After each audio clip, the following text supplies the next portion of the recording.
So, in the new year, or a little bit past that, but still, it's the first video on the Headspace channel in 2024. And we're going to be talking about, well, perhaps one of the oldest institutions of human experience. At least talking about it from my autistic perspective. Now, so, that being religion, or maybe I should say faith. So, let's start with a little jumping off point. Why do I wear a cross? Well, as you may have noticed, I'll be wearing this or this on camera. And this one's a bit more heavy duty, so if I'm like doing something more active, I might well be using this one just for safekeeping. And some of you may wonder, why do you do that? Ed, why do you do this? And yeah, it's a pretty open and overt symbol of Christianity, even if I may not seem like the most biblically religious person out there. And sometimes find, and as much as, and you know, yes, I am a Catholic, and yes, my faith does help me in my life, and yeah, and yes, it probably has affected the values I hold, but I'm going to put that to one side because there's going to be a dedicated video on that about politics. And of course, as you can see, we are joined by one of God's lovely creatures, Jess Cat. So, you might be thinking, why? You know, especially given I've got a whole playlist of LGBT stuff. Some people might find that a little bit odd, but it isn't really. And I want to say this. So why I wear this cross? Well, the first version of this cross, which I still have with me, but it unfortunately fell apart over the years, and part of the reason I have a different one. I have a heavy duty version, and I call it, for if I'm doing like more active stuff, is to preserve this one. But it was given to me by my godmother when I was for my 23rd birthday, and I was very depressed at that time. I was, you know, struggling to find my way in life. I'd had to leave my previous job back in November. I'd been somewhat unhappy there, but even so, I'd had a back injury, which meant I had to leave the job. And Little Cross was a sort of,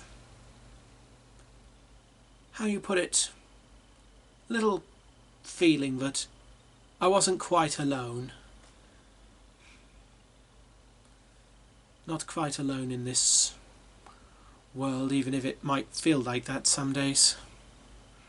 Sure, and yes, so as a sort of reminder of faith and family. Even if, and hey, yes, sometimes I might describe my faith as lapsed atheist, which some people take as a bit of a joke, because the idea of, sort of like, oh, I'm an atheist but I don't practice, it's a reversal of usual understandings, because people might usually refer to someone who was a Christian but doesn't really go to church anymore, and that is what is meant by does not practice. So the idea of someone who's sort of like just stopped not going to church, stopped not praying, and so let's explore that question, because actually I think religion is greatly misunderstood, especially from an individual person's perspective. Well, yes, religion exists as an institution, but we'll park that to one side. I've discussed it a little bit in the politics of writing, but it really deserves its own episode of History's All Right. So we'll use the term faith from now on to refer to the individual experience. Because a lot of people might think about religion in ways, you know, like about ritual, or the Mass, the Bible. Although the Bible comes into a slightly different category of rules. You know, people, you know, thinking of religion as thou shalt or thou shalt not, perhaps more commonly, and, you know, and all that. Or think of God as this sort of big man in the sky. But to me, that's missing the point. It's getting wrapped up in a lot of things, and now, the rituals, the rules, the conception of God, which, to be honest, lots of people have their own point of view about. And we probably all imagine them differently. Imagine God differently. You know, even among the people who follow the same religion would probably each have their own individual way of seeing God. You know, in the same way that everyone sees their family in a different way, or sees their friends in a different way from one another, even if you share mutual family or friends. There are ways we all kind of would see God in this way. Perhaps differently. And then come, which of course, there are these ideas people have. And that is the point of religion. It's more about the relationship with things like the ritual, the rules, the conception of God. They're all things, but are not so much there to hold people down, but help people up. Because, yeah, an atheist can go to heaven as far as I'm concerned. You can believe in evolution if you want to. I mean, so what is this relationship? Well, it's a relationship to the metaphysical. The metaphysical being different to the physical, which is why religion and science, or no real contradiction in and of themselves. You know, in the same way that, yeah. So how can I put this? What does it mean? Is the question of religion, and philosophy more widely. And yes, atheists tackle the metaphysical questions as well. Welcome to the metaphysical world, friends. You know, even if your metaphysical reality isn't built within a sort of God-like framework, it's still there. And so you might be thinking, so what is the religion then? Because there's the faith. And for me, as I say, perhaps I'm a bit literal in a lot of ways I think about stuff, but it's more about the community. Someone you can turn to. Someone you can ask deep questions to. Someone who can, you know, help when you're not sure about yourself or just wondering, what do I do? Not, yeah, because hey, I'm not going to pretend that ever since I became a Christian, every day has been euphorically wonderful.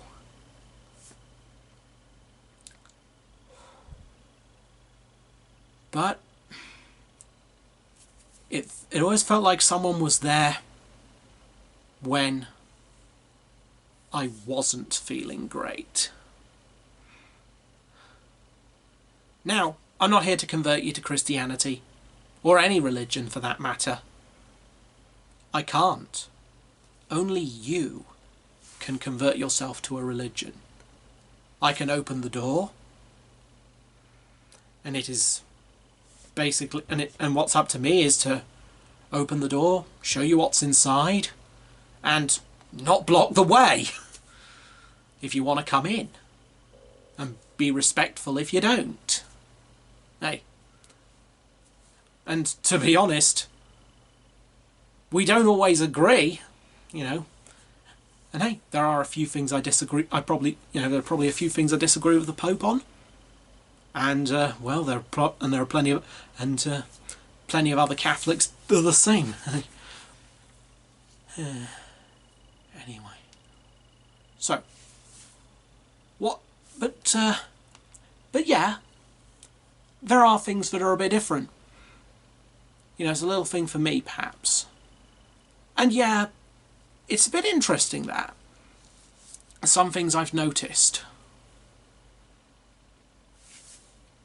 like the fact that when I'm out and about, you know, I'm sitting on public transport, and yeah, I'm pretty big, and I might look scary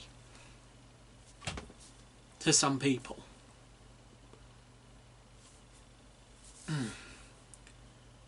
But, you know, since I started wearing a cross, women felt more comfortable sitting nearer me on public transport or in other public venues. I have no idea whether this is just correlation or whether it means something. I have no idea. That was even before I realised about myself, but by and by. But, so we have these ideas, we have people, and I have to say, people are overwhelmingly pleasant about it. Very few people give any kind of negativity around it. I mean, I try and be more positive and less trying to shove it in your face, I suppose, but less abrasive about religion. And while it's a little thing for me just to feel a bit more at home in the world, same way that, you know, that some of the badges on my handbag, oh, might as well show them all, help that bit. So that also explains it. Plus, of course, and hey, if I've got a character I want to disagree with in a video, I can always take the cross off and off or hide it under my shirt or anything, so that you in the audience know, yeah, this isn't this isn't my views. Now, what else? Yes, because we have other. So that is a sort of faith. And as I say, what faith means to me is a sort of like a relationship between me and the metaphysical. Because after all, not everything can be, like, as it were, scientifically or physically demonstrated. You know, we live in a world where there is more than men, women and families. Friendships exist, even if you can't prove them in a physical sense. And so there is a metaphysical that we all come to terms with. And so there's that relationship between me and the metaphysical, and that community, you know, that may mean that I'm not, that, how you say, you know, it doesn't mean that I never go down, but it, or feel down, rather. Sorry, my English was a bit broken there, but, you know, that I never feel down. But it feels like there's at least some way of helping me back up. And, you know, if it's for you, great. I mean, sure, we'll disagree. You know, people might, you know, have their disagreements within the church. I mean, trust me, one thing I know about the Catholic Church, at least from my own experience, is we often do disagree with one another. I often felt like this world of people, it felt easier with a sort of community that, I don't know whether it was the metaphysical focus that makes it so that we're not better than one another, you know, because after all, God's at the top, so it's not like any of us can take the can be like be the head honcho round here. Yeah. You know, who's the one, you know, who's the one leading the, you know, who's the greatest among us? Well, this guy. Sorry. But hey, I believe he came back, and plan to come back later sometime.